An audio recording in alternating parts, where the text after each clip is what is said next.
Again, I'm not sure how many I'm talking to, but if you popped in, send a message in the chat so I know that you're here. It makes me feel better when I think I'm actually talking to somebody. Okay, I just got a little email message coming in that I was kind of waiting on. We're going to have some fun with that one. Tonight, we got two topics I want to talk about. One, of course, is Rashad Richey. A good friend on Twitter has sent me some juicy stuff on Rashad Richey. And I have put his name in the chat box there, including his um, Twitter handle. So if you can go on to Twitter and follow him, he'd probably appreciate that. He's done a lot of digging along with me. I invited him to be on the show tonight, but unfortunately, he's got some things going on and he can't make it. Maybe better luck next time. But at any rate, oh hey Graham, how you doing? Right, Graham, he gets in there early. So we're going to have a lot of fun with Rashad Richey. And then we're going to talk about the submarine, the one that went around and tried to, I guess, go view the Titanic like it was some sort of zoo animal. And it's come up missing. And of course, there's a lot of theories out there. And I thought I would just talk about those some tonight. And I'm sure that you will have a lot to say, a lot of things you'll want to put in the chat, because I think everybody has their own theories about what happened. Yeah, is Rashad Richey even black? I think that one there, I think is, well, there's actually two things that he's genuine about. One, I think he is black, and the other one is, well, we'll tell you here in a moment. All right. So without further ado, let's go over here and let's show you this tweet. Now, this stuff was sent to me by fake PhD investigator, or on Twitter, the at fake PhD _ reveal. At any rate, he sent me these things, so I can't take credit for them, although I knew about this tweet, okay? And I know what you guys were thinking. You're listening to my show and thinking, oh, come on, Johnny Walker Dread. Deep down, there has to be some nugget of goodness about Rashad Richey. Not everybody is a completely 100% phony. And so I'm sure that you would come across this tweet and say, hey, see here, what a great dad he is. I mean, listen to this. Proud of her. I'm with my daughter for graduation. Put up her picture. And helping her settle into college dorm life. And yes, he talks like this. Little short bursts where every sentence is emphasized. Graduating the top of class, voted both prom queen and homecoming queen, earning a scholarship, are all commendable. He's put that in all caps. See, commendable. But her spirit and love for people towers above it all. And he puts underscore, or I should say pound, daddy's girl. Wow. You think, oh, man, Rashad, here's his picture, in fact, with his daughter there. Oh, my God, what a great dude. And you have to picture it. You have to picture it. You know, when she's born, he's cradled her in his arms, dreaming about what she's going to become. He'll be there to nurture her along. He gets all misty-eyed thinking about her going to graduation and then walking her down the aisle when she gets married. He's got all these beautiful things lined up for his baby girl. Well, it ain't quite like that. It ain't quite like that. Hang on.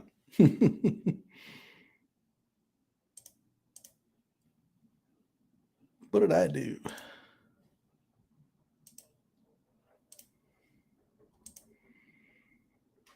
Here's the paternity suit. He tried to claim the girl wasn't his. Here's the court order for him to go get genetically tested to prove that it's his daughter. It says here, a court orders this matter continued pending further discovery and pending genetic testing for paternity determination. And now keep in mind, this was in 2010, but the girl was 5 years old at that time, making her born in 2005. Now let's see here. She's graduating from high school, so she's probably 18, 2005 plus 18. By golly, that's 2023. It's her. It's her. Oh my God. So at one point, Rashad Richey tried to claim it wasn't even his daughter. And you may be wondering, well, wait a minute now. Just because he was paternity tested doesn't mean that he was the father. Oh, yeah. Okay, so this letter is to inform you of the results of genetic testing conducted in the above case. The test report shows the probability that you are the father of the child. 99.99% sure of it. Keep in mind something. What has been one of the problems that we have talked about so much was the lack of fathers. And if the mother here hadn't forced him to go undergo paternity testing, he wouldn't have been there for her. He tried to deny it was even his kid. So she would have grown up without a father, like so many other children out there. Yeah, swell dude he is. I see Daisy Girl's on board. All right. Yeah, so there's a story here.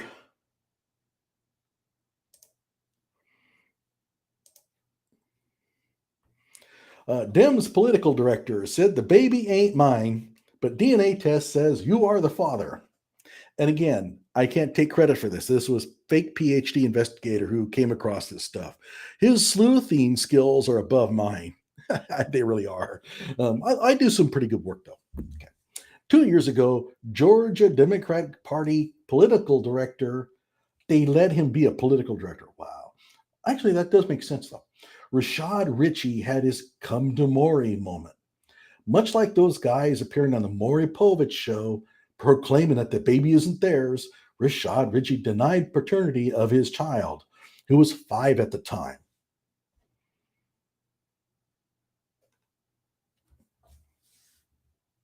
As a result, Clayton County Superior Court Judge Deborah Benefield ordered Rashad Richey to take a paternity test. The test came back, and here are the results. And that was what I just showed you. Ali Rashad Richey, you are the father.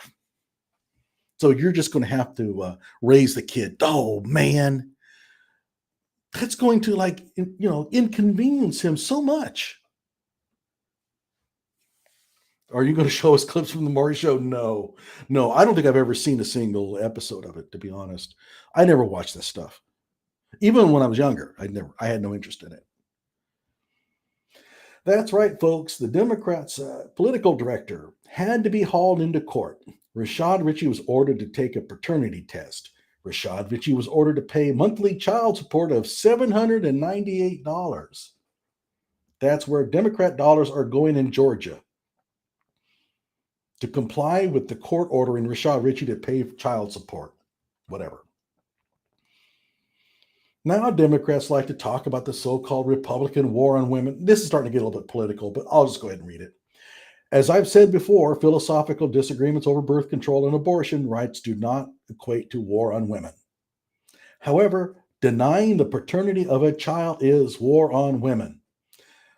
Owing $4,729 in back child support is war on women. So he was owing some money there. Forcing a woman to go to court just to get a man to do right and take care of his kid is certainly war on women. Okay, now keep in mind, I'm just reading somebody else's opinions here.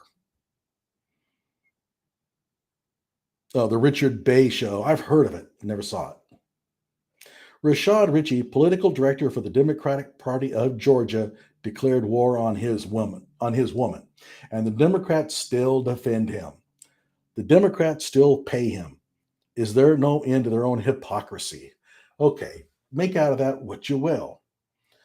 But at any rate, it says here, by the way, on Thursday, May 3rd, the best political director in the county owes over $4,000 in back child support, and that's Ali Rashad Richey. Now, there are some things about Rashad Richey that are actually genuine. There is one thing he has always claimed about himself that does stand the test of time. That when you shine the light of truth, it actually does Ring true. And that's his criminal record. The one thing he's honest about is the fact that he grew up a thug. I'm not joking you. Okay, because right on the top here, very top, actually, I shouldn't say very top because it's not. WSB TV report Georgia Dems political director had a felony conviction. Oh, but this gets good. Hang on. Lost in the flurry of press conferences and legal maneuvering Friday was a report from WSB TV validating some of the posts appearing here regarding Georgia Democrat Party political director Rashad Richey's past criminal history. It states here Richey had a series of misdemeanor convictions for criminal trespass and simple battery. Channel 2, the felony comes later. Channel 2 Action News has now learned, well, it's coming up right now. Richey also had a felony conviction for aggravated assault, a violent felony conviction. Okay, man, look, I don't make too much out of felonies if it's, nonviolent, like, you maybe cheated on your taxes. Hell, I mean, I go along with that, but this is a violent felony, okay? But was sentenced as a first-time offender. When he completed his sentence, the felony was wiped from his record. Okay, so technically he doesn't have a felony on his record. All right, that's going to be very important here in a moment. Rashad Richey, according to Channel 2, had a felony conviction in 1998. Rashad Richey signed a plea of guilty to charges of simple battery and criminal trespass in 2008. With that guilty plea, Rashad Richey became a convicted criminal. Okay, now Rashad Richey has always talked about that because he actually loves the fact that he is a convicted criminal. I mean, he thinks it's so cool because it's one of those, I'm not proud of it, but he'll tell you all day long about it, right? So he talks and talks about his past crimes because that gives him street cred. He needs that street cred so they can connect with his audience because they're a bunch of thugs too. In 2010, Rashad Richey denied being the father of a 5-year-old. We already went through that. And he got ordered to do that. Okay. Rashad Richey, political director for the Democratic Party of Georgia, has now filed suit against this blog and other blogs for telling the truth. But folks, despite the claims made by Richey in his ludicrous lawsuit, telling the truth is not a bad thing. So Rashad Richey says, what do you mean felony convictions? That is a lie. It's a lie. And so I'm going to sue in court. We'll see how that worked out here in a moment.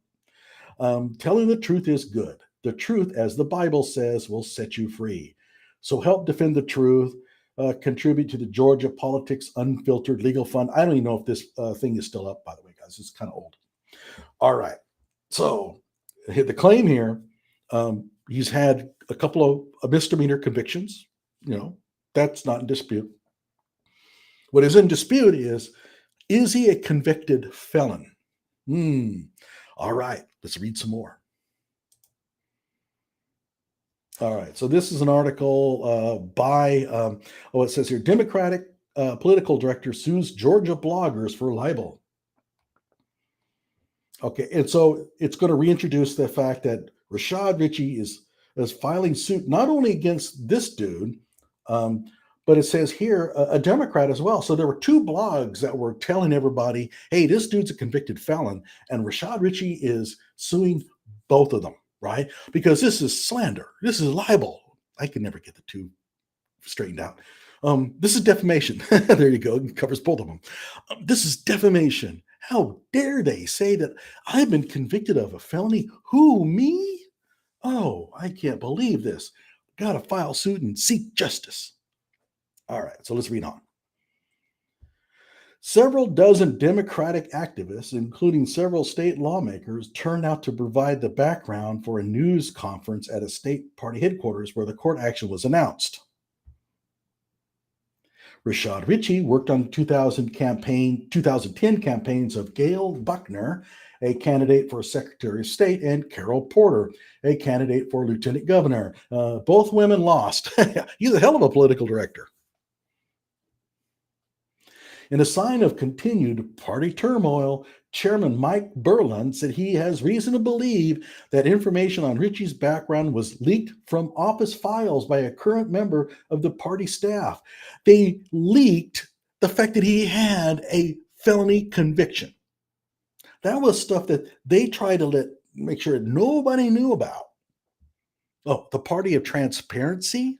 Okay. How dare somebody tell the public the truth? Okay. Let's see what we got to do. The party's executive director quit in February. Something about the leak. And the lawsuit says that language used on two blogs, Georgia Politics Unfiltered and Blog for Democracy, implies that Richey is a convicted felon. They didn't imply it, they said it.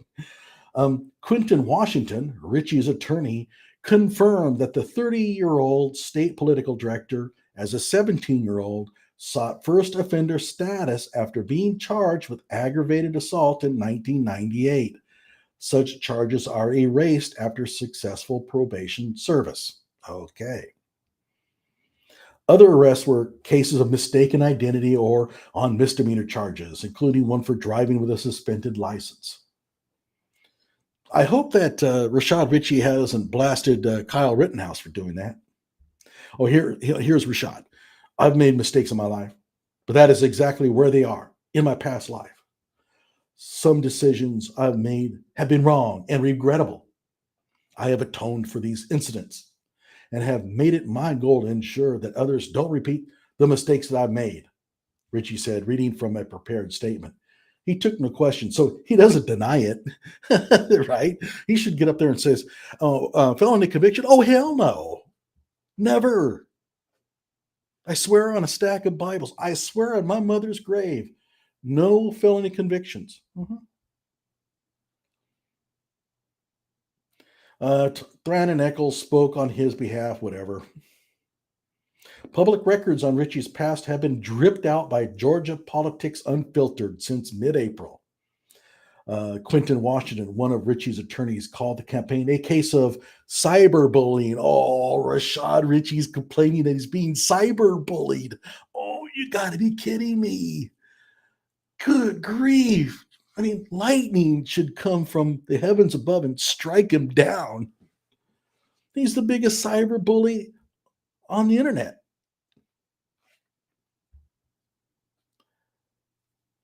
All right, this is good. It gets pretty good here. Berlin, the party chairman, said he had thoroughly reviewed Richey's background. I can assure you, I take these allegations seriously. And by the way, whenever somebody says that, that means they don't take the allegations seriously. Seriously, right? I can assure you. Oh, he's assuring us. Oh, this is a guarantee. I mean, there's no doubt about it now because he's assuring us. I conducted an exhaustive investigation into the facts and reviewed all the records. Thorough, deep. I mean, no stone unturned. If there was a stone that was unturned, this dude turned it over. I'm telling you. That's how thorough he was. Nothing got by him. The record's absolutely clear that Mr. Richey has never been convicted of a felony. These charges that have been leveled are scurrilous at best. Now, here's the key. You got to be careful about the wording. He says he's conducted this exhaustive investigation, but then he said the record is clear. He's going by the record after the felony conviction was expunged. He's very careful. The record doesn't show a felony conviction, right? But that doesn't mean he's never been convicted of a felony. And again, I'm talking about a violent felony here, okay? I'm not one who thinks that, well, if a person's been convicted of a felony, that makes them a bad person. Okay, I'm not. In fact, I argue that a large percentage of those who have been convicted of felonies should get their guns back when they get out of prison. And we can discuss that later, you know. So I'm not bagging on felony convictions, but this dude was convicted of felony for an aggravated assault. He beat the living crap out of somebody. All right. And since it was a felony, this wasn't just a fist fight. He did something. Both Berlin and Richie's attorney asserted that Richie is not a public figure, a status that raises the bar for those seeking damages for libel, slander, or defamation. What do you mean he's not a public figure? He's the director of the Democratic Party in Georgia. That's not a public figure. But the lawsuit does note that Richie's occupations as political director for the party and radio host, yeah, I think that's kind of a public figure, right? Are positions of public trust. He's a radio host, but I'm not a public figure. Sorry, I gotta itch my nose here. According to the lawsuit, blog references to Richie as a jailbird and Richie the recidivist were intended to force him from his job with the party. Well, I don't know if that was the intent. I mean, they were just digging up dirt and telling everybody about it. The latter phrase is not only inflammatory, yeah, so on its face, but has a particularly adverse meaning when used in the political arena. Okay, I have no idea what they mean by that. The suit seeks damages from Andre Walker, a former Democratic Party staffer turned Republican who operates Georgia Politics Unfiltered. Melanie Go, who operates Blog for Democracy, that's the leftist one, and former state party parliamentarian Jane Bradshaw. More parties may be added later. Here we go. This libelous act may be continuing and ongoing as the cyberspace universe is infinitely vast in its reach and exposure. Go and Bradshaw declined immediate comment. Walker, contacted on Thursday, said he last worked at the Democratic Party in 2008 and was in charge of drawing up the plan to select delegates to that year's presidential nominating convention. Walker denied that he had been slipped information from Democratic sources. But on his website, Walker has continued to churn out public records involving Richey, and today produced a November 2010 record from the Clayton County District Attorney's Office indicating that Richey had been named in a paternity suit. I'm not a bully. I consider myself a truth teller. Oh, okay. Getting juicy, isn't it? All right. So, okay. So here we go. Georgia Democratic Party chairman defends convicted criminal on Atlanta TV by Andre Walker. He's digging in, man. He's walking it back. Let's see if there's any interesting thing here.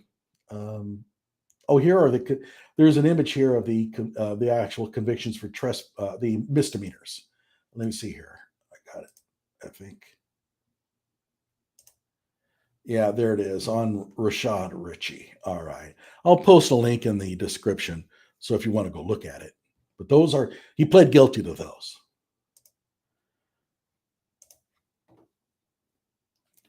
Let's see if there's anything interesting.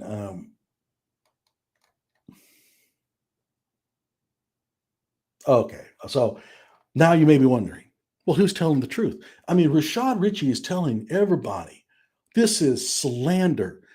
This is libel. Calling me a convicted felon. How dare they? Rashad Richey is going to seek justice because he has the truth on his side. And when you have the truth on your side, you go to all extremes to clear your name. Right? Not really. Democrats dropped blogger libel suit. So Rashad Richey came in and decided, oh, okay, maybe I won't sue him after all. Why? It's pretty obvious that he was convicted of a felony at one time, but he decided, well, he got that record expunged, so it doesn't show up on his record anymore. But it's hardly, and you might be thinking, well, it's unfair to say that he's a convicted felon because he did have that felony expunged. Fine, but you can't filed a lawsuit for slander for somebody telling people that he was convicted of a felony because he was. Mhm. Yep. Rashad Richey. I'm telling you. Oh, there's a couple more things that I need to show you here. And I'm gonna have to take a break for it. So I'll be back in about a minute. Okay. So hang loose. Talk to each other.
All right, everybody, I'm back.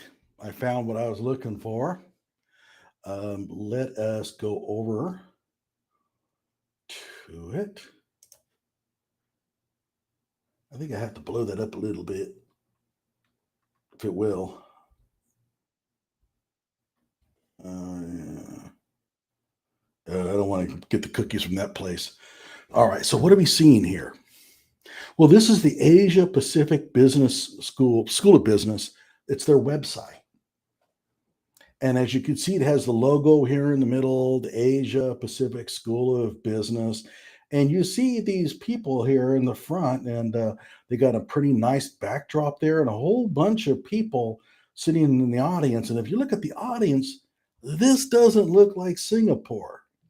The Asia Pacific School of Business is supposedly in Singapore. But this is still pretty impressive. I mean, take a look at that. There's only one small problem. It was stolen. There it is. This is from the University of Chicago. Now, what's the implication of this? Well, the Asia Pacific School of Business is supposedly where Rashad Richey got his PhD in physics. That's right. He claims to have a PhD in physics from the Asia Pacific School of Business. Yes. And this same university basically steals images from other universities as part of its marketing, I guess. And I should have, there was another one where they took a photo from, let's see here, maybe I do have it here after all. Oh, yeah, hang on.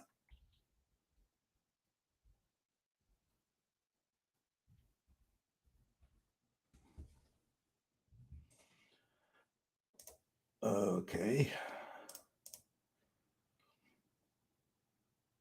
Announcement. period regarding Dr. Rashad Richey's candidate for IPAS Senior Fellow. And guess where this is? Well, this is at the Asia Pacific School of Business. And you'll wonder, like, what is that? It's an extremely blurred image from a photo taken from Syracuse University's webpage. So they blurred it out, probably to keep people from finding out where there's going. You may be thinking, well, maybe this is just because it's expanded. Well, no, I mean, if you decrease the size, it doesn't clarify. It's actually pasted on their website like that. Yeah, that's right. This is a university that has a horribly blurred out picture stuck, and it's pixelated, by the way. It's not blurred as part of an effect. It's pixelated. I could tell. And this is on their website. And he's claiming a PhD from this place. Let's go ahead and read this. I'm going to. According to the regulation of the degree evaluation charter of the Asia Pacific School of Business, membership access mechanism in IPAS, academic committee selection procedure of IPAS, and that's hard to say, academic ethics and moral model, the Institute for Photonics, the Institute for Photonics and Advanced Sensing, IPAS. Oh, so now they tell us what IPAS stands for. You're supposed to do that to start. Received the recommendation and suggestion from the School of Life Information Science and Engineering.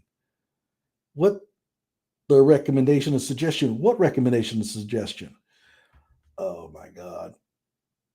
The definite versus indefinite article. Got to learn those if you're going to write in English. The academic committee and the qualification evaluation committee of our institute jointly held a non-executive joint meeting, okay, to focus on reviewing and evaluating the special recommendation. What special recommendation? Again, they act like they've already introduced these terms. Through the non-executive joint meeting and anonymous voting, I bet, the proposal and application for nominating PhD Rashad Richey, it's okay.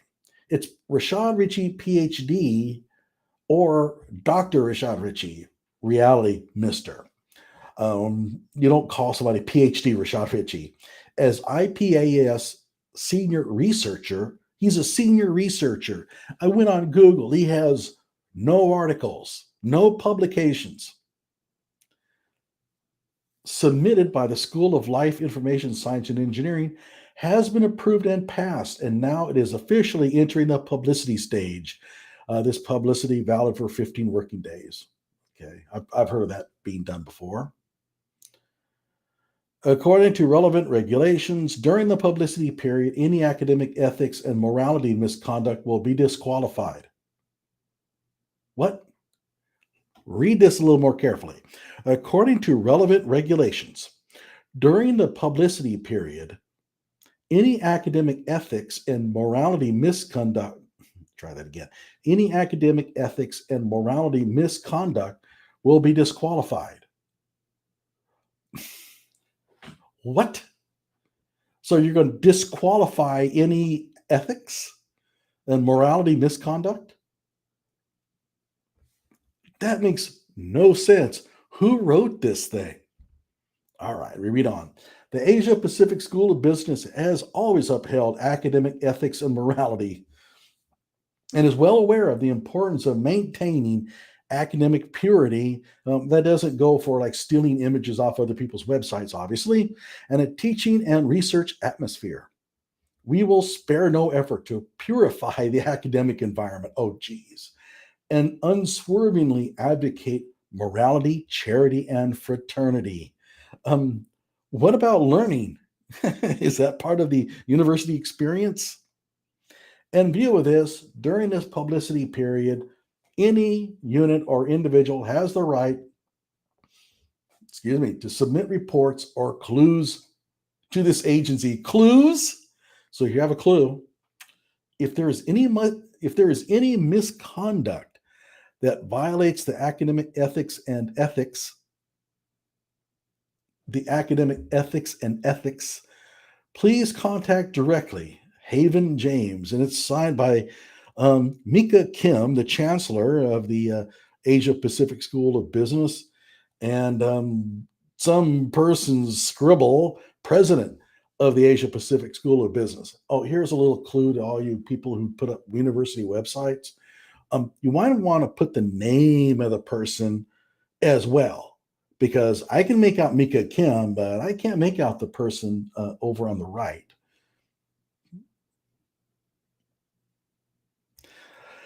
Okay, if you have any comments or suggestions, please contact Stephanie Pang. Yeah, a lot of good that will do you. I'm just reading this. And for more information on Dr. Rashad Richey, this is kind of interesting. Dr. Rashad Richey. Okay, another clue, man. Don't do the large first letter thing if it's an abbreviation. Because I was looking like R. Rashad Richey is an American Emmy Award nominated TV broadcaster, university professor, lecturer, news analyst, political strategist, entrepreneur, entrepreneur, I can never say it very well, business executive, and advocate. Keep in mind, why are they putting this down? They're marketing him on their website. He hosts Indisputable with Dr. Rashad Richey and the Young Turks. He is also a national speaker and regular BBC, CNBC, and MSNBC commentator. In this article, we'll talk about who Dr. Rashad Richey is, and they misspelled his name, what he does for a living, his early life, education, personal life, career, net worth, etc. Keep reading in this article. Guys, they copied and pasted this thing from some website and stuck it in there. There's no article.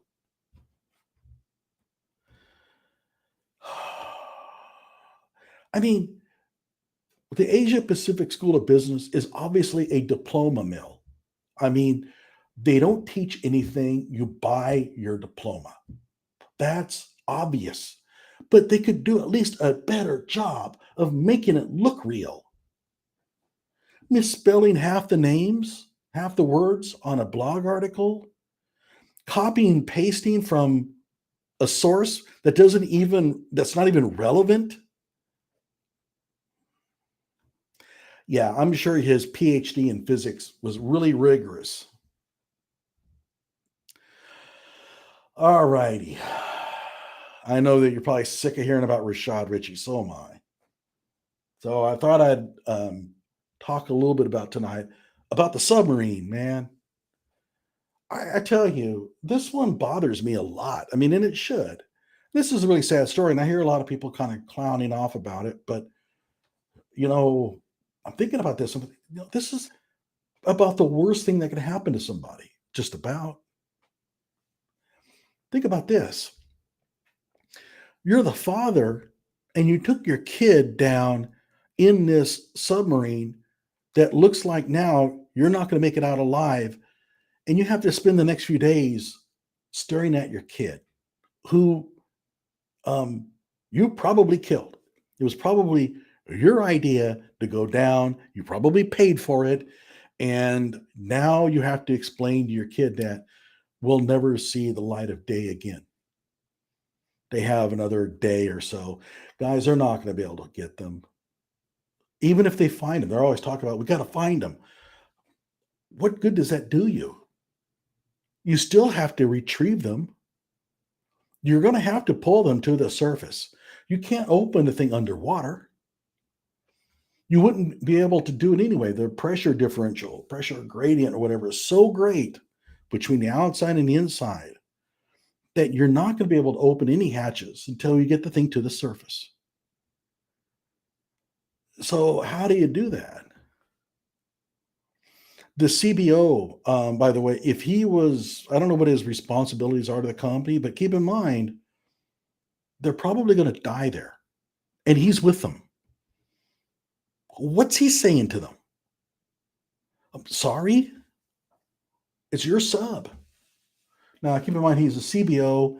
I don't know if he owns the company or if he's just a finance officer. I don't know. Maybe you guys do. But I mean, how do you face well, and keep in mind, you can't go into your room and escape the others. You're in a little tiny sub. I don't know what I don't know what that must be like. Well, that's actually not a giant. I mean, you could use an electromagnet. Keep in mind, salt water is extremely conductive. So you had better have it very well insulated, but you could run an electromagnet down there. You can't use a giant magnet because you're trying to maneuver that thing around near the Titanic. It's just going to latch onto the ship. They're going to end up trying to drag the entire ship up. So they're going to have to use an electromagnet, and they would have to get it in pretty close to it and then turn it on. Keep in mind, you're having to run. And I thought about this. You're having to run enough juice to turn on a powerful enough magnet to do this, but the wire is going to be 2.5 miles long. The load losses on such a wire have got to be tremendous. So I don't know how you do it. But I mean, yeah, that was my first reaction is if they can get a magnet on it, perhaps they could pull it. Of course, you still have to find it first, but let's assume that they could. That's really about the only thing they could do. If they have a submersible that could go on there and maybe punch at it, if it's logged in somewhere, here's what I think happened. And I haven't followed it that closely, but so this may be completely off base. I think they went inside the Titanic, whether on purpose or by accident, and they didn't know it. And so they once they um, blasted their ballast. I'm trying to think of the appropriate term. For some reason, I can't come up with it tonight. Then all they would have done was they would have surfaced up into the ship, and now they can't get out because they've risen to the top and now they're trapped. And that would explain why nobody can pick up the thing on sonar. I mean, they can't find it. How far could it be from the wreck? I mean, well, I mean, they have this joystick, and maybe something went wrong with it, and they ended up traveling far from the wreck. I don't think that's very likely. So I think it's pretty close to the wreck. I think it's inside. But if anybody knows something about the incident that disproves my theory, go ahead and post it. I mean, I don't want to go around and throw around stupid ideas, but I think it's about the only thing I can think of. My first thought was the implosion, that it just simply imploded. But they're apparently hearing noises now, knocking. But that raises another question. Maybe you guys can tell me what you think, but why didn't we hear knocking like days ago? Why just now? Well, maybe they weren't. Well, I would think that they would have to have heard it. But why did it take up until now to hear the knocking sound? And I'm assuming that the knocking is coming from the sub. I can't think of any other explanation, but there could be one. I don't know what kind of currents are there down there. I mean, this is 2.5 miles deep. I can't believe they would be very strong. So I can't see it being caused by anything maybe slapping around. I don't know. It reminds me of a Twilight Zone episode where they had a submarine crew was tapping on the side of a submarine, but the crew had been long dead. But they were still tapping on the side of the submarine because they were trying to call one of their crewmates back to them because he was the only survivor. I don't know if it was something like terror at 30,000 fathoms or, well, that can't be right. The fathom is a little too big for that, but I can't remember the name of it, but it's a great Twilight Zone episode. That's one of my favorites. It's not well liked by the public, but I love it. But okay, I don't know. I don't know what's going on. We'll find out. I mean, obviously, there is only a little time left. I think it was tomorrow at like 1 o'clock. So I think that pretty much all hope is lost at this point. I don't see it happening now. Keep in mind, well, the fact that it's night probably doesn't have a whole lot of play in it. I mean, it's 12,000 feet down, so it's dark anyway. But so they're probably still looking for them, but I just don't see it happening. Anybody have any conspiracy theories that they have heard? I've been hearing them all day long. Something about the billionaire being on there, and that meant something. Frankly, I don't think there's anything to that.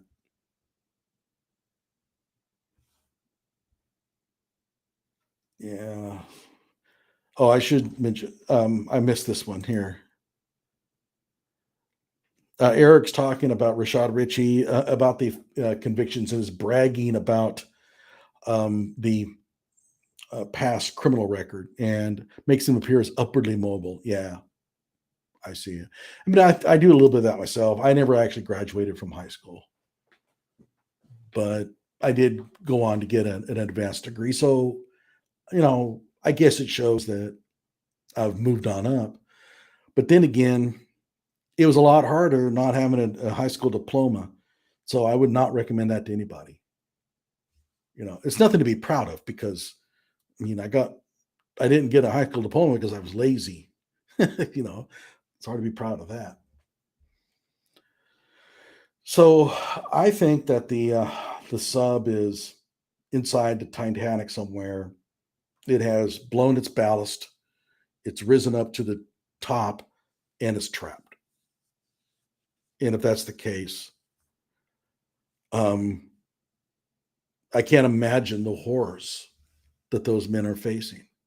I mean, yeah, there may be worse ways to die, but from an emotional level, that's pretty bad. I mean, a man has his kid with him. What must he be thinking? I mean, your kid is going to die with you, and there's not a damn thing you can do to stop it. And this might have been your fault. You have a company exec. The other passengers are probably thinking, if we kill him, we'll have more oxygen for ourselves. The trouble is, kind of hard to kill somebody. You don't have any weapons. I really think that, and I know that you're going to be thinking I'm crazy, but I really do believe that in these kind of adventures, you really need to take a gun with you because there may be an incident come up where that is really the best way to go. Just make sure you have enough bullets for everybody. But think about it. What would you rather do? Would you rather just sit and wait, suffocate, or do it the quick like way? Do you do it to yourself, or do you guys shoot each other? I mean, I don't know, but I really do think they really need to carry a gun with them on these adventures because again, you may be caught in a situation where that is really the only, um, let's say, sane or humanitarian way of ending it. What do you guys think? Oh.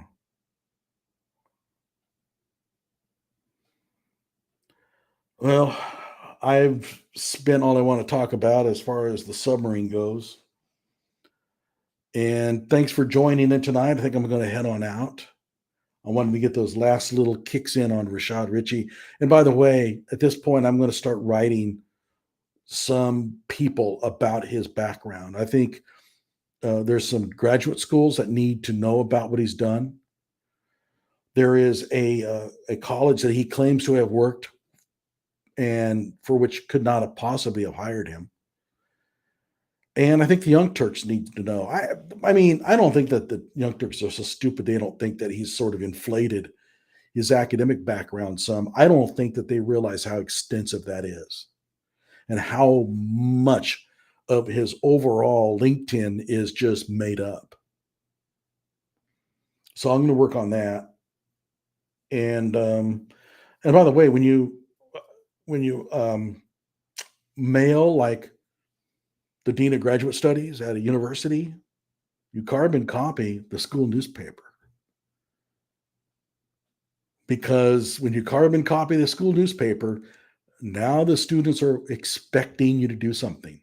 It's a lot harder to just put it in the old file drawer. Oh, okay, guys. I will see you later. Until next time. I don't know what my next topic is going to be, so you'll just have to wait and see. Take it easy.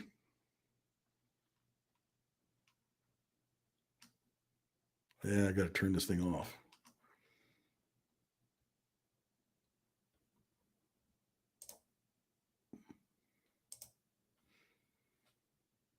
Oh, wait a minute. Why is that I'm not?